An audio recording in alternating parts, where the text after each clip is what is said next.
Biden has lots of problems. When he's out embracing the term Bidenomics and nobody feels good about the economy, they never should have done that. They never should have. And now the Democrats, I've been telling you for a while, they're as divided, if not more divided than the Republicans. It just rarely spills out into the open because they're more disciplined than our side. Our side is a group of individuals. It's like herding cats. The Democrats, as a group of collectivists, it's easier to herd them. But occasionally, the divides spill out into the open. And this situation with Israel is showing those divides. You've got a bunch of Muslim Americans who lean Democrat who say we're either going to vote for Trump or we're not going to vote. They think they might get more favorable treatment from Trump than the Democrats. They want this ceasefire, among other things. It's just positively bizarre. Rui Tierra, the pollster and data strategist, has this piece, "The Progressive Left is a Paper Tiger." Large segments of the progressive left disgraced themselves by indulging in demonstrations and statements that, directly or indirectly, excused Hamas's terrorist massacre. For that, they were rightly condemned across the political spectrum, including by many Democrats. But the progressive left has not given up on pushing their decolonialist perspective within the Democratic Party, demanding that Biden soften his support for Israel and calling for an immediate and unconditional ceasefire in the conflict. The policy recommendation has backed up what is essentially a threat.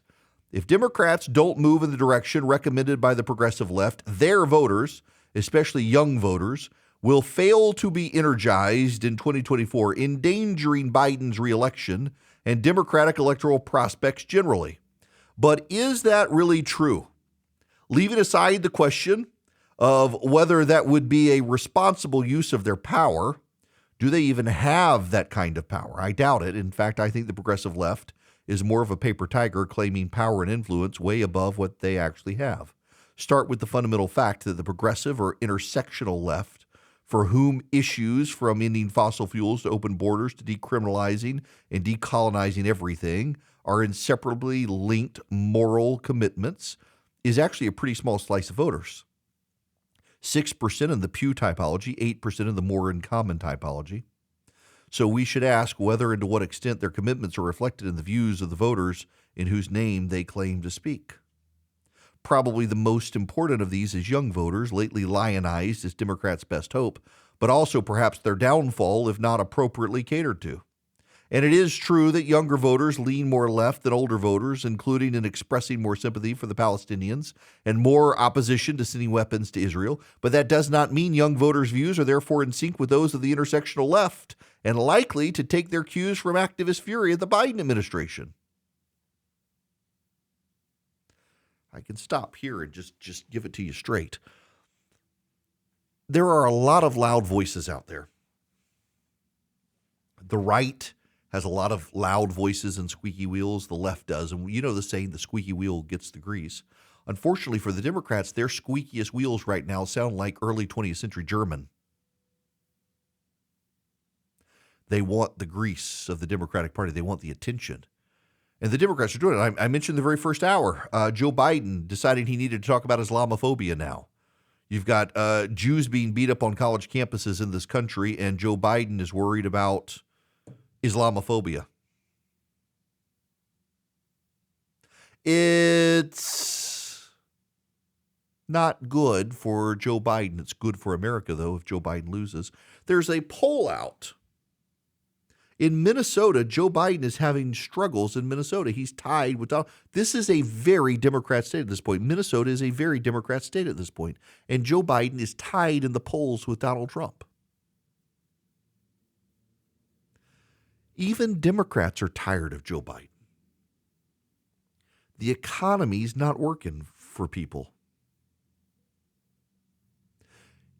You do understand, I hope, that it doesn't matter how many times Democrats and the media lecture us that the economy is okay. If you don't feel like the economy is okay, the economy is not okay for you. And the metrics of the economy may be fine. The macroeconomic picture of this country may be fine. But if you're pinching pennies because you can't afford groceries, it doesn't feel good to you. It doesn't feel fine to you. And that's the problem that Joe Biden is having. And on top of that, you've got these fault lines of the Democratic Party. Look, I knew there's anti-Semitism on the left. You've got the Hamas caucus in Congress, the Squad. But a lot of Democrats woke up stunned.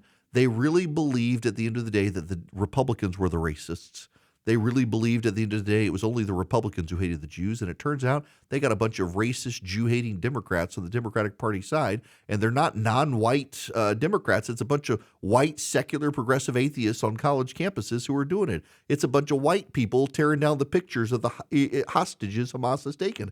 It's a bunch of white people. The Tiki Torch whites, they could say that it was Donald Trump's base. It may be the Tiki Torch whites who are Donald Trump's base, but it's the EV whites who are the racists of the Democratic Party driving their electric vehicles to their pro-Hamas rallies, and the Democrats have lots of problems. The EV whites, the electric vehicle whites. They don't like the Jews, and they don't like that Biden wants to arm Israel. And they're protesting in the streets, chanting Hamas propaganda, and Joe Biden's polling is collapsing from them and from blue-collar voters who are tired of his economy and tired of him, and Democrats who've decided he's too old. And it is unbelievable to me. You can see the train wreck about to happen, and they won't hit the brakes on the Democratic side. Look, and yes, the same is true on the Republican side. It is true. I mean, you look at the polling, and literally Donald Trump is the only one who consistently loses in the polls to Joe Biden. But even in some polls, he doesn't lose. That's why this is so remarkable for Joe Biden. His only saving grace is the GOP does nominate Donald Trump, and the economy improves. If the economy does improve, Biden would win re-election. You put someone else in on the Republican side, he probably loses. But it's just remarkable to me, both parties so dogmatically insistent on we need the 80-year-olds. We need the 80-year-olds. Well, there's an 80-year-old in the White House who doesn't know where the heck he is unless his wife tells him, who's on the verge of losing because people realize he is too enfeebled, dementia-addled, and out of touch with the American people. When he's on a stage saying Bidenomics means the American dream, no, Bidenomics is, Mr. President, the American nightmare.